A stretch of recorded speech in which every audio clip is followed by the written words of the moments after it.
The sound of my silver fork striking the crystal champagne flute was sharp, piercing through the low hum of conversation in the ballroom like a gunshot. Cling, cling, cling. 300 heads turned in my direction. The room fell into a silence so heavy it felt suffocating, smelling of expensive lilies, roasted duck, and betrayal. I stood up slowly, smoothing the skirt of the pale pink Maid of Honor dress my sister, Bella, had chosen for me. She had picked this specific shade of dusty rose because she knew it washed out my pale skin, making me look sickly and invisible next to her radiant golden glow. That was Bella. Even on her wedding day, her victory wasn't complete unless I was diminished. She sat at the head table, looking like a fairy tale princess in a custom Vera Wang gown that cost more than my car. Her hand rested possessively on the arm of the groom, Mark. Mark, with his perfect jawline, his expensive tuxedo, and that charming smile that had once convinced me I was the only woman in the world. They looked up at me, their faces masks of polite expectation. They thought I was going to deliver a tearful, sweet speech about sisterhood and forgiveness. They thought I was the good sister, the doormat, the one who had quietly stepped aside when they stabbed me in the back. They thought I had moved on. They were wrong. I wasn't holding a speech written on a napkin. In my left hand, hidden beneath the white linen tablecloth, my fingers were wrapped around a small black remote control for the massive 4K projector screen that had been set up behind the head table for a sentimental photo montage. I took a deep breath, gripping the microphone. "Ladies and gentlemen," I began, my voice steady, betraying none of the fire burning in my chest. "They say that love is built on honesty. That a marriage without truth is like a house without a foundation. So, I think it's only right that we start this beautiful union with a little bit of transparency." I looked Mark dead in the eyes. His smile faltered. He saw something in my gaze that he hadn't seen in 6 months. He saw the Chloe he used to know, the one who paid attention to details. I pressed the button. To understand why I was about to burn their world to the ground in front of everyone they knew, you have to understand the history. My name is Chloe, and for my entire life, I was the shadow to my sister's son. Bella was 2 years younger, blonde, bubbly, and born with a magnetic pull that made everyone, especially our parents, orbit around her. She was the golden child. If I got an A on a test, I got a good job. If Bella got a C, they threw her a party for trying her hardest. I drove a used Honda. Bella got a brand new convertible for her 16th birthday because she needed to be safe. I worked 2 jobs through college. Bella's tuition, rent, and sorority dues were paid in full by my father's company. I never hated her for it though. I loved her. She was my little sister. I accepted my role as the responsible one, the sturdy foundation that let her shine. I had something she didn't have, anyway. I had Mark. Mark and I had been together for 4 years. We were the kind of couple people called solid. We were engaged, we had picked out a craftsman-style house in the suburbs, and we were planning a quiet, intimate wedding for the fall. Mark was an architect. Handsome, smart, and grounded. He told me he loved me because I was real. Because I didn't need the spotlight. He was my safe harbor. Or so I thought. The nightmare began 3 months before my wedding was supposed to happen. I had been away on a business trip to Chicago for a week. I managed to finish my meetings early and caught an earlier flight home, desperate to surprise Mark. I stopped at his favorite Thai place, picked up a bottle of the red wine he liked, and drove to our apartment with butterflies in my stomach. When I unlocked the door, the apartment was quiet. Too quiet. But then, as I set the food on the kitchen counter, I heard it. A giggle. A high-pitched, familiar giggle coming from the bedroom. My heart hammered against my ribs like a trapped bird. I walked down the hallway, my legs feeling like they were moving through wet concrete. The bedroom door was slightly ajar. Through the crack I saw them. I saw Mark, my fiancé, the man I was going to marry, tangled in the sheets with a woman. I saw the distinctive butterfly tattoo on her shoulder. It was Bella. My sister. My baby sister. I didn't scream. I didn't kick the door open. The shock was so physical, so absolute, that it froze my vocal cords. I stood there, paralyzed, and I listened. "You have to tell her eventually, babe," Bella's voice drifted out, casual and light, as if discussing a dinner reservation. "I can't keep pretending to be happy for her engagement. It's exhausting. She's just so pathetic with all her planning." Mark laughed. It wasn't a nervous laugh. It was a cruel, dismissive sound that shattered whatever was left of my heart. "I know," he said. "She's so desperate to be a wife. It's sad, really. But you're the fire, Bella. Chloe is just lukewarm water. She's safe but she's boring. Lukewarm water. The words branded themselves onto my soul. When are we going to drop the bomb? Bella asked, tracing a finger down his chest. Soon, Mark replied.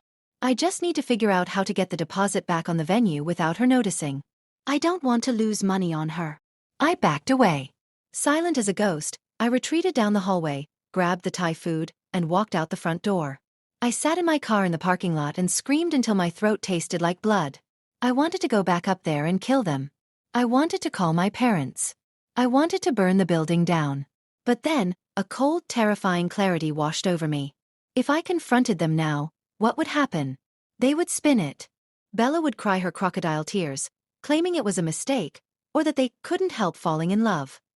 My parents, always weak for Bella, would say, "We can't destroy the family over this, Chloe. You have to be the bigger person." Mark would just leave, taking his money and his lies with him. No, that was too easy. That was too clean. I drove away, wiping my tears. I didn't go to a friend's house. I drove to a specialized electronics store on the other side of the city. I bought 3 high-definition hidden cameras with audio recording capabilities. I went back to the apartment an hour later, pretending I had just arrived from the airport. I acted normal. I kissed Mark on the cheek. His skin felt like poison against my lips, but I smiled. I missed you, I lied. I missed you too, he lied back without blinking. 2 weeks later, Mark broke up with me. He gave me the classic "it's not you, it's me" speech. He said he needed space, that he wasn't ready for marriage, that he needed to find himself. I cried. I begged. I played the part of the blindsided, heartbroken victim perfectly. Please, Mark, I sobbed, clutching his arm, digging my nails in just a little too hard. We can work this out. I'm sorry, Chloe, he said, looking at me with fake pity. I just can't do this anymore. He found himself in Bella's bed the very next night. A month later, they came out as a couple. We didn't plan this, Bella told me, holding Mark's hand at a family Sunday dinner. My mother looked uncomfortable, but my father was already refilling his wine glass. It just happened. After he left you, we started talking about his pain, and we realized we were soulmates. Please don't be mad, Chloe. You want me to be happy, right? You want Mark to stay in the family. I looked at them. I looked at my parents, waiting for them to scream, to throw Mark out. Instead, my mom sighed and said, "Well, the heart wants what it wants. We can't stand in the way of true love." That was the moment my conscience died. I just want you both to be happy, I said, forcing a smile that felt like cracking glass. Bella squealed and hugged me. Oh my God, you are the best sister ever. I knew you would understand. You were never really right for him anyway. You're too serious. Then came the engagement. Fast, flashy, expensive. And then the ultimate insult. Chloe, Bella said one afternoon, flashing a diamond ring that was twice the size of the one Mark had given me. I have a huge favor to ask. I want you to be my maid of honor. I stared at her, thinking she was joking. Are you serious? Yes. It would show everyone that we're all cool. That there are no hard feelings. Plus, you're so organized. I need someone to handle the logistics, the vendors, the seating charts. I'm just too creative for that boring stuff. She didn't want a sister. She wanted a servant. She wanted to rub my nose in her victory every single day leading up to the wedding. I would be honored, I said. And I meant it. Because being maid of honor gave me access. It gave me the passwords to the wedding website. It gave me the keys to her apartment to drop off supplies. It put me in the perfect position to destroy them.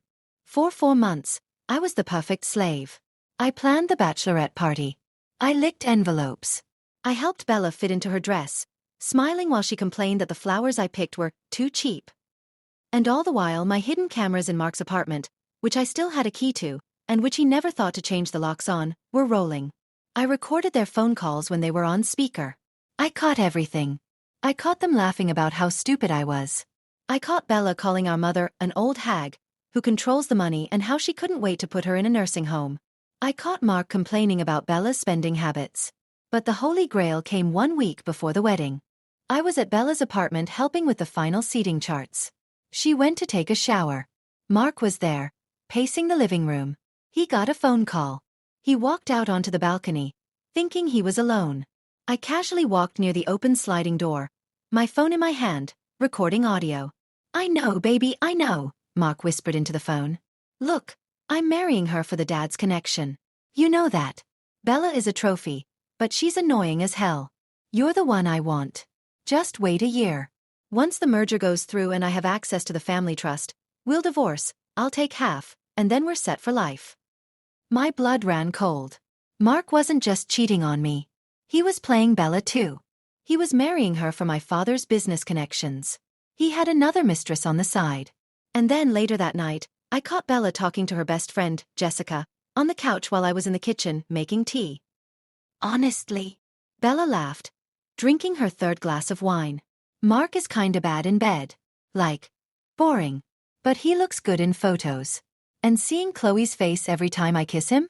It's priceless. That's the real reason I wanted him. Because she loved him. Taking her toy is so satisfying. It proves I win. I had it all. The mockery. The fraud. The double betrayal. The financial scheme. I spent 3 nights editing the video. I added subtitles. I synced the audio. I color-corrected the footage. It was a cinematic masterpiece of destruction. The wedding was at a 5-star resort. My parents paid for everything. About $150,000. I walked down the aisle in that hideous pale pink dress, holding Bella's train. I watched them exchange vows. "I promise to be faithful," Mark lied, looking handsome and sincere. "I promise to love you for who you are," Bella lied, looking angelic. I watched my parents crying tears of joy. They thought they had succeeded. They had the perfect daughter marrying the perfect man. I sat through the dinner. I ate the dry chicken. I smiled for the photos. Then, the DJ announced the speeches. And now, a toast from the maid of honor and sister of the bride, Chloe. I stood in the center of the dance floor, the microphone heavy in my hand. "Thank you, everyone," I continued, looking around the room. "Bella, Mark. You two are truly a unique couple." Bella beamed at me, raising her champagne glass.